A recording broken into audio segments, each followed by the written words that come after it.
जय हिंद साथियों, मैं अतीन आनंद और आप देख रहे हैं हमारा विशेष प्रोग्राम उड़ान।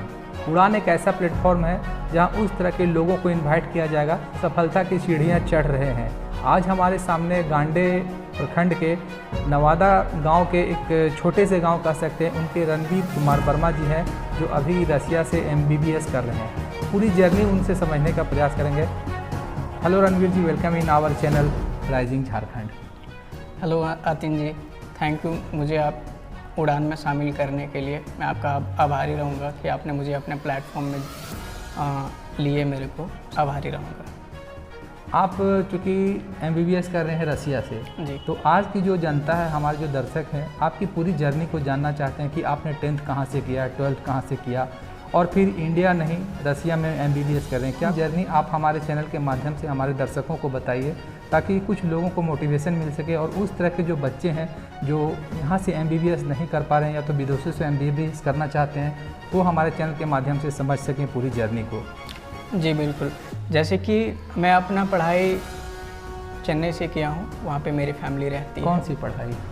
मैंने अपना स्कूलिंग चेन्नई से ही किया है, तो 10th भी मैं चेन्नई से किया हूँ और 10th मैंने कंप्लीट किया। उसके बाद 10th में मेरे को अच्छे मार्क्स आया। 10th में साइंस में भी अच्छा मार्क्स था, तो वो देखते हुए मेरे पापा बोले कि तुम डॉक्टर की तैयारी करो। फिर प्रिंसिपल से मिले, प्रिंसिपल ने गाइड किया कि हाँ एक कोचिंग क्लास है नीट के लिए, तो नीट की तैयारी के लिए इनको वहाँ पे भेज दिया जाए। तो नीट एकेडमी करके चेन्नई में कोचिंग इंस्टीट्यूट था, तो वहाँ पे मैंने ज्वाइन किया। फिर वहाँ पे 1 साल मैंने नीट के लिए तैयारी की, जो मेडिकल एंट्रेंस टेस्ट होती है, तो उसी के थ्रू मेडिकल में एडमिशन होती है, जैसे MBBS BDS ये सब। तो फर्स्ट ईयर में 1 साल तैयारी किया 12th में, तो उस टाइम मेरा नहीं निकला नीट इन द सेंस मैं क्वालिफाई कर गया, बट उतने मार्क्स में MBBS सीट मेरे को इंडिया में गवर्नमेंट नहीं मिल रही थी, प्राइवेट मिल रही थी, जो कि बहुत कॉस्टली है। अच्छा, प्राइवेट अगर इंडिया, चूँकि ये क्वेश्चन जो है सो आम क्वेश्चन है जी, बहुत से लोग जानना चाहते हैं कि इंडिया में इतनी महंगी MBBS की पढ़ाई प्राइवेट में क्यों है? प्राइवेट में इसलिए होती है क्योंकि वो एक प्राइवेट है और गवर्नमेंट कॉलेज वो सब कुछ गवर्नमेंट हैंडल करती है। प्राइवेट में स्टूडेंट इसलिए नहीं जाना चाहते क्योंकि कॉस्टली बहुत ज़्यादा है। ठीक है, तकरीबन MBBS का क्या खर्च आता होगा प्राइवेट में? प्राइवेट में 1 करोड़ से लेकर 1.5 करोड़ तक MBBS के लिए महंगा है। जी, इसलिए स्टूडेंट्स आजकल बहुत ज़्यादा प्रेफर करते हैं अब्रॉड जाने के लिए, जबकि अब्रॉड में आपका 25 से 30 और 30 से 40 के अंदर आपका पूरा MBBS कोर्स कंप्लीट हो जाता है।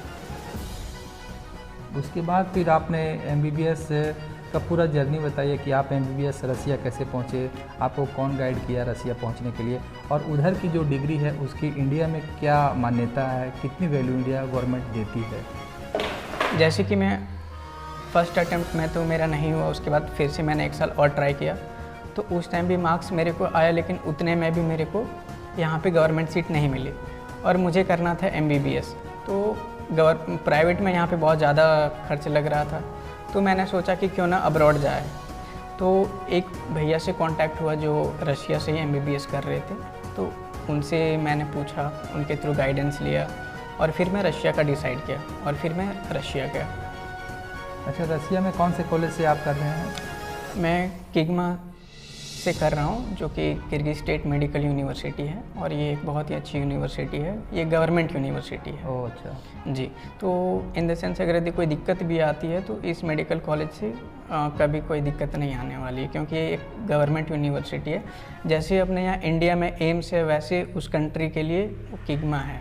अच्छा, इंडिया के जो बच्चे हैं रसिया में और अदर जो आसपास के कंट्री है वहाँ पे रहते हैं, तो क्या कुछ चैलेंजिंग आता है, क्या कुछ चैलेंज फेस करना पड़ता है? क्योंकि इंडियन कल्चर और जो विदेशों का कल्चर है वो बिल्कुल डिफरेंट होता है। जी, जैसे कि कोई स्टूडेंट वहाँ पे जाते हैं तो एक तो कोल्ड कंट्री से, वो रशिया जैसे कोल्ड कंट्री स्नोफॉल होती है, बट 12 मंथ में हमेशा नहीं होती, वो 6 महीने तक कोल्ड जैसे स्नोफॉल हुआ। हाँ। फिर समर भी है, विंटर भी है और फिर ऑटम सीज़न भी होता है। तो और फिर जैसे फेस्टिवल्स की बात करें तो वहाँ पे भी हमारे मेडिकल कॉलेज में वहाँ पे भी बहुत सारे इंडियंस जाते हैं, तो वो भी सेलिब्रेट करते हैं कॉलेज के थ्रू, तो ऐसा कोई दिक्कत नहीं है। और बाकी खाने पीने का देखा जाए तो खाना भी यहाँ से इंडिया से ही जाते हैं, जो कोटा में पहले थे, तो वो सब वहाँ पे खूब खाना सारे बनाते हैं। इंडियन ही हैं जो कि वहाँ पे आप लोग को। हाँ, अभी तो ऑलमोस्ट मेरे बैच में 250 से 300 लोग सिर्फ मेरे बैच में हैं। तो देखा जाए तो ओवरऑल सिर्फ मेरे कॉलेज में तकरीबन 3000 से 4000 स्टूडेंट इंडियन होंगे सिर्फ मेरे बैच में, मतलब पूरे कॉलेज में। पूरे कॉलेज में। अच्छा, ये जो MBBS होता है वो वहाँ विदेशों में कितने साल का में आप एक MBBS डिग्री आपको मिल जाती है? पहले 5 साल, पहले 6 साल का कोर्स था, बट 2017-18 से 5 साल का कोर्स कर दिया गया। उसके बाद अभी फिर से NMC ने नया बिल निकाला है जिसमें ये मेंशन किया हुआ है कि 6 साल का कंपलसरी है। और उसमें 1 साल का इंटर्नशिप उसमें इंक्लूड है। अच्छा, कोई मास्टर्स अगर करना चाहे वहाँ से, या तो फिर आप अगर MBBS कर लिए मैंने फॉरेन कंट्री से और फिर वापस से आप इंडिया में अगर मास्टर्स करना चाहें तो उसके लिए गवर्नमेंट की तरफ से क्या कुछ रूल्स है? जैसे आपका जब डिग्री वहाँ पे अब्रॉड से कंप्लीट हो जाती है, तो जब आप वापस इंडिया आते हैं तो उस टाइम आपको एक स्क्रीनिंग टेस्ट होता है, तो वो क्वालिफाई करना पड़ता है, पास करना पड़ता है। उसके बाद आपको 1 साल इंटर्नशिप करना पड़ेगा इंडिया में। तो ये सब है। अच्छा, आपका भी कौन सा ईयर है? अभी मेरा 3rd ईयर चल रहा है। 3rd ईयर, मतलब और 2 साल लगभग आपका MBBS में, 3 साल, कितने साल? मेरा कोर्स बेसिकली 5 साल का है, क्योंकि मैं 2020 बैच का हूँ, तो उस टाइम 5 साल का कोर्स था, जबकि अभी 6 साल का कोर्स कर दिया। जिस वक्त कोरोना आया था उसी वक्त आप गए थे क्या? हाँ जी, उसी वक्त मैंने एडमिशन लिया था, तो 1 साल ऑनलाइन चला था। तो अच्छा, जैसे अगर जो इंडिया में पढ़ाई होता है MBBS के और फॉरेन में पढ़ाई होता है, तो दोनों में बेसिक अंतर क्या है? क्योंकि डॉक्टर को तो काफ़ी पढ़ना होता है, क्योंकि पेशेंट को देखना है, क्योंकि डॉक्टर को सेकंड गॉड कहा जाता है, तो इसलिए वहाँ और यहाँ का कंपैरिजन में क्या कुछ आप अनुभव करते हैं? क्योंकि यहाँ के लोगों से, यहाँ के भी स्टूडेंट से आपकी बातें होती होंगी और वहाँ आप खुद पढ़ रहे हैं, तो क्या मतलब डिफरेंसेज है?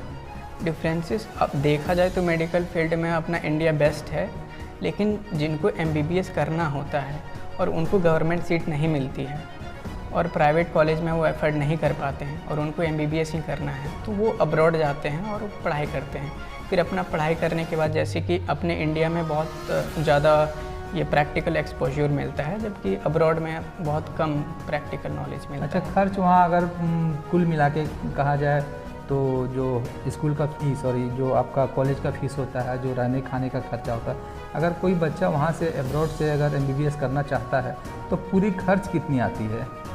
अगर यदि अब्रॉड से करना चाहे तो वो डिपेंड करता है आप कौन सी यूनिवर्सिटी में जा रहे हैं, हर कॉलेज का अलग अलग फीस। लेकिन फिर भी अप्रोक्स, जैसे आपके यूनिवर्सिटी से क्या खर्चा आता है? मेरे यूनिवर्सिटी से अप्रोक्स 30 लाख तक जाएगा, खाने पीने और वहाँ पे रहने का, कॉलेज फीस सब। अच्छा, रहने के लिए वहाँ पे जो कॉलेज की तरफ से ही हॉस्टल प्रोवाइड किया जाता है या सेपरेट हॉस्टल में रहना पड़ता है? जैसे हम इंडिया से फॉरेन जा रहे हैं तो उसके लिए, उस कंट्री के लिए हम फॉरेनर हो गए, तो फर्स्ट ईयर में हमारी सेफ्टी के लिए पहले हॉस्टल में रहना कंपलसरी है।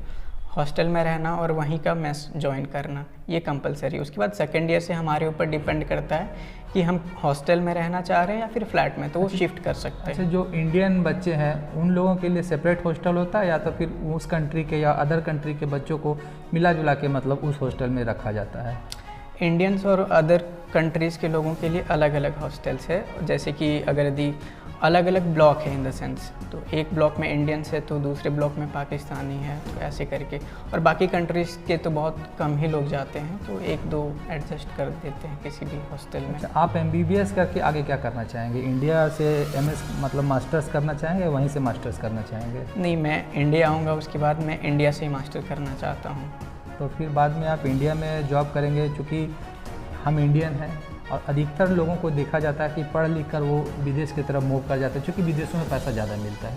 तो आपकी क्या सोच है? आप समाज को, देश को, राज्य को, गांव को कुछ देना चाहेंगे या सिर्फ पैसों के लिए फिर वापस से विदेश जाना चाहेंगे? नहीं, बेसिकली ये मेरे पापा का कहना ये था कि बिज़नेस है मेरा, वो तुम बाद में भी कर सकते हो, लेकिन पहले तो मेडिकल फील्ड में देखो, एक डॉक्टर बनो, इसमें इज्जत भी है और पैसा भी है। तो पैसे के लिए तो इसमें नहीं भागना है, इसमें मेन ये है कि इसमें इज्जत मिलता है, होना चाहिए जी। तो मेरा यही है कि मैं अपने गांव घर के लिए, ये अपना प्रखंड है, इसको मैं डेवलप करना चाहता हूँ और इसी को लेकर मैं इतना कुछ कर रहा हूँ। अगर देखा जाए तो इंडिया में और ख़ास करके अगर झारखंड के रूरल बेल्ट्स की बात की जाए तो यहाँ पर डॉक्टर्स की काफ़ी कमी है। आप गांडे में देख लीजिए, सरकारी अस्पताल में भी देख लीजिए, 1 या 2 डॉक्टर हैं और दोनों हमेशा तो अवेलेबल नहीं रह पाते हैं। इससे कहीं ना कहीं पेशेंट को दिक्कत होता है। और गिरिडीह में भी ढेर सारे हॉस्पिटल्स हैं, लेकिन अगर पेशेंट यहाँ से भी जाते हैं तो डॉक्टर उनको देखने के बजाय कंपाउंडर ही उन लोगों को थोड़ा सा, अगर सीरियस केस है तो तुरंत उन लोगों को धनबाद, रांची, बोकारो, दुर्गापुर जैसे शहरों में रेफ़र कर देते हैं। कारण क्या है कि यहाँ पे कुछ ना कुछ तकनीकी अभाव है। कह सकते हैं कि गिरिडीह में ICU नहीं है। तो आप जैसे नवयुवक पढ़ के अगर आते हैं, क्योंकि आप अकेले नहीं होंगे, ढेर सारे बच्चे आप जैसे होंगे, तो क्या मतलब लगता है कि गांव में कुछ नया देखने को मिलेगा? बिल्कुल मिलेगा। हम लोगों के जैसे मेरे बैच में कुछ स्टूडेंट हैं, मेरे फ्रेंड्स हैं, तो उन सब का भी यही कहना है, वो सब भी झारखंड के ही हैं, तो उन सब का भी यही कहना है कि नहीं, अपने गांव घर के लिए करना है, क्योंकि वो सब भी एक छोटे से प्रखंड गांव से बिलोंग करते हैं। तो वो सब भी अपना दृष्टि देख के, ये सब को देखते हुए आगे बढ़ना है और थोड़ा डेवलप करना है। क्योंकि देखा जाए तो हमारे प्रखंड, जैसे अपना प्रखंड गांडे पड़ता है, तो गांडे में ऐसा कोई मेडिकल सुविधा नहीं है। अगर यदि किसी को कोई दिक्कत भी होता है, अगर यदि आधी रात को, तो उनको ले जाना पड़ता है गिरिडीह। गिरिडीह में नहीं हुआ तो रांची, बोकारो इधर ले जाना पड़ता है।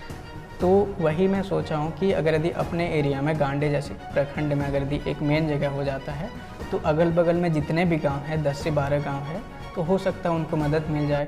ठीक है, मैं उसका बड़ा ट्रीटमेंट नहीं कर पाऊँगा, लेकिन एटलीस्ट उनको एक दिन बचा के तो रख सकता हूँ। तो इसलिए मैं सोचा हूँ कि अपने एरिया में एक बड़ा सा सेटअप करना है। क्या माना जाए कि डॉक्टर रणबीर 4 साल या 5 साल जो भी आपको समय लगेगा, तो गांडे के लिए एक बहुत बड़ी उपलब्धि माना जाएगा? क्या लोग, गांडे के लोग एक्सपेक्ट करते हैं कि रणबीर अब उनका इलाज 4 साल 5 साल के बाद यहाँ पर हॉस्पिटल सेटअप करके करेगा?